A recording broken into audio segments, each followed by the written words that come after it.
Hi friends, എന്തൊക്കെയുണ്ട് വിശേഷം? അർഫ്ത സീരീസിലെ 11ാമത്തെ എപ്പിസോഡിലേക്ക് എല്ലാവർക്കും സ്വാഗതം. ചാനൽ ഇതുവരെ സബ്സ്ക്രൈബ് ചെയ്ത് കാണുന്നുണ്ടെങ്കിൽ തീർച്ചയായിട്ടും സബ്സ്ക്രൈബ് ചെയ്യുക, ലൈക്ക് ചെയ്യുക, ഷെയർ ചെയ്യുക, കമൻറ്റ് ചെയ്യുക. അപ്പം നമുക്ക് വൈകിപ്പിക്കാതെ തന്നെ എപ്പിസോഡിലേക്ക് പോയാലോ? എപ്പിസോഡിൻ്റെ തുടക്കത്തിൽ തന്നെ കാണിക്കുന്നത് മേജനെയാണ്.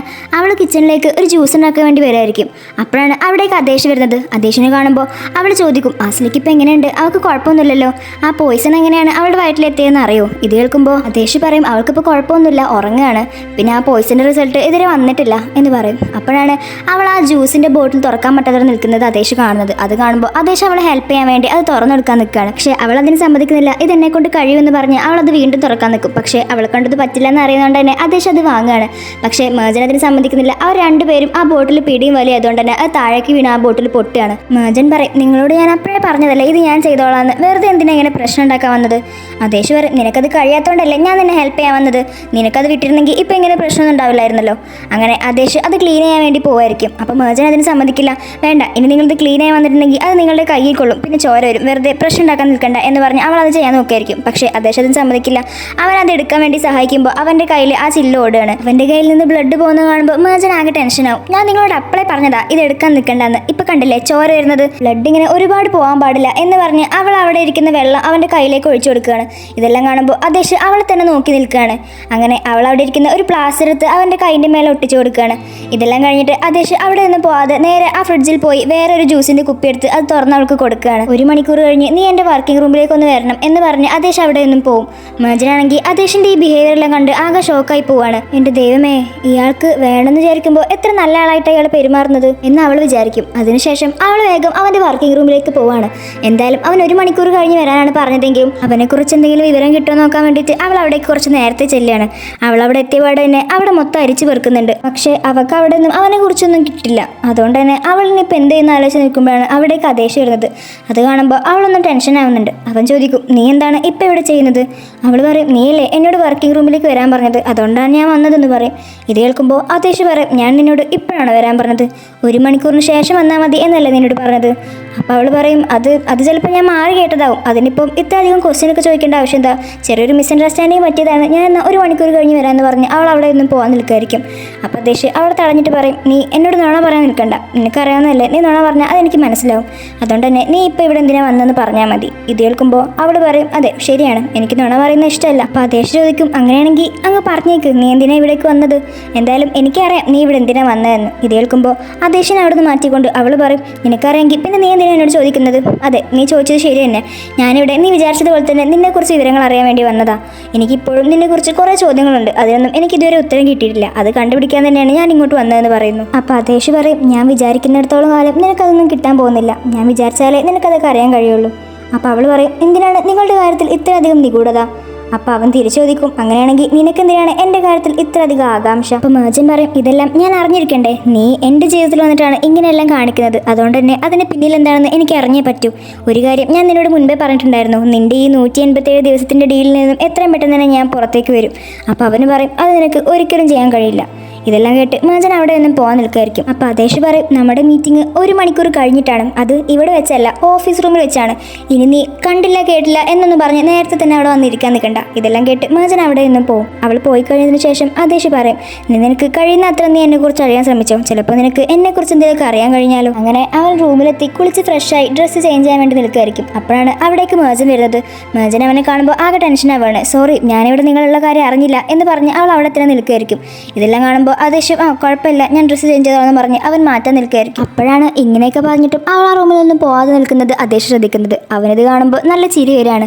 അല്ല, നിനക്ക് ഇങ്ങനെയൊക്കെ പറഞ്ഞിട്ടും ഈ റൂമിൽ നിന്ന് പോകാൻ തോന്നുന്നില്ലേ? ഇത് കേൾക്കുമ്പോൾ മേജനാകെ ടെൻഷനായിട്ട് അവൾ അവളോടൊന്ന് ചോദിക്കും, അവൻ പറഞ്ഞത് ശരിയാണല്ലോ, ഞാൻ എന്താണ് ഈ റൂമിൽ നിന്ന് പോകാതെ ഇവിടെ തന്നെ ഇങ്ങനെ ചുറ്റിപ്പറ്റി നിൽക്കുന്നത്? അപ്പോഴാണ് അവളുടെ മുന്നിലിരിക്കുന്ന അവൻ്റെ ഫോൺ റിങ് ചെയ്യുന്നത്. അത് കാണുമ്പോൾ അവൻ ആ ഫോണിൻ്റെ അടുത്തേക്ക് ഒന്ന് എടുക്കാൻ നിൽക്കുകയാണ്. ഇതെല്ലാം കൂടി ആകുമ്പോൾ മേജനാകെ നെർവസായി പോവാണ്. അവനെ അവളുടെ അടുത്തേക്ക് ഇരുന്ന് കാണുമ്പോൾ അവൾ വേഗം അവിടെ നിന്ന് ഓടിപ്പോവാണ്. അങ്ങനെ അദേശ് ആ കോൾ എടുക്കുമ്പോൾ അത് ഹൈദറിൻ്റെ ഫ്രണ്ട് ആയിരിക്കും, അതായത് ഇവരുമായിട്ട് ഇപ്പോൾ ഡീലിന് ഉറപ്പിച്ചിരിക്കുന്ന ആൾ. അയാൾ അവനെ വിളിച്ച് പറയും, ഇപ്പോൾ ഹൈദറിന് വേറെ എന്തോ ഒരു പ്ലാൻ ഉണ്ടെന്നാണ് തോന്നുന്നത്, അവനിപ്പോൾ നമ്മുടെ പ്ലാനിൽ നിന്നും എന്തൊക്കെയോ ഒരു അകൽച്ച കാണിക്കുന്നുണ്ട്. ഇതെല്ലാം കേൾക്കുമ്പോൾ അദേശ് പറയും, അങ്ങനെ ഒരിക്കലും സംഭവിക്കാൻ പാടില്ല, അവന് നീ പറഞ്ഞ അതേ പ്ലാനിലേക്ക് തന്നെ വരണം, എങ്ങനെയെങ്കിലും അവനെ ഇതിലേക്ക് കൊണ്ടുവരണം, അത് നിന്റെ ഉത്തരവാദിത്തമാണെന്ന് അദേശ് അയാളോട് പറയാണ്. അങ്ങനെ 1 മണിക്കൂർ കഴിഞ്ഞ് അദേശ് അവൻ്റെ ഓഫീസ് റൂമിലേക്ക് വരുമ്പോൾ അവിടെ ഓൾറെഡി മേജൻ അവനെ വെയിറ്റ് ചെയ്തിരിക്കുന്നുണ്ടാവും. അവനെ കാണുമ്പോൾ തന്നെ അവൾക്കാകെ നെർവസ് ആവുകയാണ്. അവളാകെ വിയേർഡായിട്ടാണ് അവനോട് സംസാരിക്കുന്നത്. അവൾ ആ പ്രൊജക്റ്റിനെ കുറിച്ച് എന്തൊക്കെയോ അവനോട് പറയും. കുറേയൊന്നും അവൾക്ക് തന്നെ മനസ്സിലാവുന്നില്ല.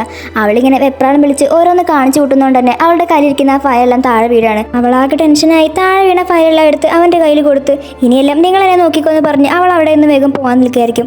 അപ്പോൾ അത്യാവശ്യം അവളെ തടഞ്ഞിട്ട് ചോദിക്കും, നിനക്ക് എന്നെക്കുറിച്ച് കുറേ ചോദ്യങ്ങളെല്ലാം ഉണ്ടായിരുന്നല്ലേ, അതിനുള്ള ഉത്തരങ്ങളെല്ലാം നിനക്കിപ്പോൾ കിട്ടിക്കഴിഞ്ഞോ? ഇത് കേൾക്കുമ്പോൾ അവൾ പറയും, ഇതുവരെ എനിക്കൊന്നും കിട്ടിയിട്ടില്ല, പക്ഷേ വൈകാതെ തന്നെ ഞാനെല്ലാം കണ്ടുപിടിക്കും. നിങ്ങൾക്ക് അറിയുന്നതല്ലേ, ഞാൻ ഒരു കാര്യത്തിന് ഇറങ്ങി തിരിച്ചിട്ടുണ്ടെങ്കിൽ അത് നടക്കാതെ ഞാൻ ഒരിക്കലും എൻ്റെ കാല് പിറകിലോട്ട് വെക്കാറില്ല. ഇത് കേൾക്കുമ്പോൾ ആദേശ് പറയും, അതെ ശരിയാണ്, നീ എന്തായാലും കാലിപ്പോൾ പിറകിലോട്ട് വെക്കേണ്ട ആവശ്യമൊന്നുമില്ല, നീ മുന്നിലോട്ട് തന്നെ പോയിക്കോ എന്ന് പറയും. അത് കേൾക്കുമ്പോൾ മോചൻ അവിടെ നിന്നും പോകും. പിന്നീട് കാണിക്കുന്നത് രാത്രിയാണ്. രാത്രി ആദേശ് ആസ്ലിയുടെ അടുത്തേക്ക് പോയിരിക്കും. ആസ്ലിക്ക് അവനെ കാണുമ്പോൾ ഒരുപാട് സന്തോഷമാവും. നമുക്കിപ്പോൾ കുറച്ച് നേരം ഗാർഡനിലൂടെ ഒന്ന് നടന്നാലോ എന്ന് അവൾ അവനോട് ചോദിക്കും. അവൾ അങ്ങനെ പറയുമ്പോൾ ആദേശ് അതിന് സമ്മതിക്കുകയാണ്. അങ്ങനെ ആദേശും ആസ്ലി ജമാലും കൂടി ആ ഗാർഡനിലൂടെ ഇങ്ങനെ നടക്കുകയായിരിക്കും. ഇതെല്ലാം കണ്ടുകൊണ്ട് മോചൻ അങ്ങോട്ട് വരുന്നുണ്ട്. ആദേശ് അവന് വേണ്ടപ്പെട്ടവർക്ക് വേണ്ടി ഇത്രയധികം കെയർ ചെയ്യുന്ന കാണുമ്പോൾ അവൾ അവനെ തന്നെ ഇങ്ങനെ നോക്കി നിൽക്കുകയാണ് ദൂരെ നിന്നുകൊണ്ട്. അപ്പോഴാണ് പെട്ടെന്ന് ആദേശ് മോചൻ അവിടെ നിന്ന് അവർ നോക്കുന്ന കാര്യം ശ്രദ്ധിക്കുന്നത്. ആദേശ് മോചനെ നോക്കുന്നത് കാണുമ്പോൾ ആസ്ലിക്ക് നല്ല ദേഷ്യം വരികയാണ്. അതുകൊണ്ട് തന്നെ അവൾക്ക് പെട്ടെന്ന് വേദന വന്ന പോലെ അവൾ അഭിനയിക്കും. ഇത് കാണുമ്പോൾ പെട്ടെന്ന് മോചൻ അങ്ങോട്ട് ഓടി വരും. ആസ്ലി നിനക്ക് കുഴപ്പമൊന്നുമില്ലല്ലോ, നീ ഇപ്പോൾ ഓക്കെ ആണോ എന്ന് അവൾ അവളോട് ചോദിക്കും. ഇത് കേൾക്കുമ്പോൾ ആസ്ലി അവളുടെ കൈ തട്ടി മാറ്റിയാണ്. അത് കാണുമ്പോൾ ആദേശ് ജമാലിനോട് ആസ്ലിയെ കൊണ്ട് റൂമിലേക്ക് പോകാൻ പറയും. അതിനുശേഷം ആദേശും മോചനും കൂടി ആ ഗാർഡനിലൂടെ നടക്കുകയാണ്. മോചൻ ആദേശിനോട് പറയും, നിങ്ങൾക്ക് വേണ്ടപ്പെട്ടവർക്ക് എന്തെങ്കിലും സംഭവിച്ചാൽ നിങ്ങൾക്ക് ഒത്തിരി വിഷമം ഉണ്ടാവല്ലേ, അതുപോലെ തന്നെയായിരുന്നു എനിക്കും. എൻ്റെ സഹോദരന് ഇങ്ങനെയെല്ലാം സംഭവിച്ചപ്പോൾ എനിക്കിതുപോലെ തന്നെയായിരുന്നു. എങ്കിൽ അന്ന് നിങ്ങളെല്ലാവരും ഞങ്ങളുടെ വിഷമത്തിൽ സന്തോഷം കണ്ടെത്തിയായിരുന്നു. പക്ഷേ എന്തൊക്കെയാണെങ്കിലും ഇന്ന് എനിക്കൊരു കാര്യം തിരിച്ചറിയാൻ കഴിഞ്ഞു. പുറമേന്ന് കാണുമ്പോൾ നിങ്ങളുടെ മനസ്സിൽ കല്ലാണെന്ന് തോന്നുമെങ്കിലും ഉള്ളിൻ്റെ ഉള്ളിൽ നിങ്ങൾക്ക് എവിടെയോ നല്ലൊരു ഹൃദയം ഉണ്ടെന്ന് എനിക്കിന്ന് മനസ്സിലായി. ഇത് കേൾക്കുമ്പോൾ ആദേശ് പറയും, അതെ നീ പറഞ്ഞത് ശരിയാണ്, എനിക്കും ഒരു ഹൃദയമുണ്ട്, പക്ഷേ ഒരു തകർന്ന ഹൃദയം. എന്തൊക്കെയാണെങ്കിലും അതുമായി നീ പൊരുത്തപ്പെടല്ലാതെ വേറെ വഴി നിനക്കില്ല. ഇത് കേൾക്കുമ്പോൾ മാജൻ അവനോട് ഗുഡ് നൈറ്റ് എന്ന് പറഞ്ഞ് അവിടെ നിന്ന് പോവുമായിരിക്കും. അപ്പോഴാണ് ആദേശിൻ്റെ ഒരു കോള് വരുന്നത്. ആ കോള് കട്ട് ചെയ്ത ഉടനെ തന്നെ അവന് ദേഷ്യം പിടിച്ച് ഹൈദറിൻ്റെ അടുത്തേക്ക് വരാണ്. ഹൈദറിൻ്റെ അടുത്തേക്ക് വന്ന് അവൻ ഹൈദറിൻ്റെ കോളർ പിടിച്ച് നല്ല ദേഷ്യപ്പെട്ടാണ്. ഇതെല്ലാം കേൾക്കുമ്പോൾ ഹൈദറിൻ്റെ വൈഫും മേജനും എല്ലാം ആദേശം അവിടെ നിന്ന് മാറ്റി നിർത്തുകയാണ്. ആസ്ലിയുടെ മെഡിക്കൽ റിപ്പോർട്ട് വന്നു. അതിൽ അവൾക്ക് ആരോ ഫുഡിൽ എലിവേഷൻ കൊടുത്തിട്ടുണ്ടെന്നാണ് കാണിക്കുന്നത്. മര്യാദക്ക് പറഞ്ഞോ, ഇതെല്ലാം ചെയ്തത് നിങ്ങളല്ലേ എന്ന് പറഞ്ഞ് ആദേശ് ഹൈദറിനെ അവിടെ നിന്ന് തള്ളി മാറ്റിയായിരിക്കും. ആദേശ് ഹൈദറിനെ തള്ളി മാറ്റുമ്പോൾ അവിടെ ഇരിക്കുന്ന ഒരു ചെയർ താഴേക്ക് വീഴാണ്. അതിലുള്ള ബാഗിൽ നിന്നും ഒരു കുപ്പി പുറത്തേക്ക് വരും. ഇതെല്ലാം കാണുമ്പോൾ ആദേശ് ആകെ ഷോക്കാവും. ജമാൽ അതെടുത്ത് നോക്കുമ്പോൾ അത് വിഷം തന്നെയാണെന്ന് അവർക്ക് മനസ്സിലാവും.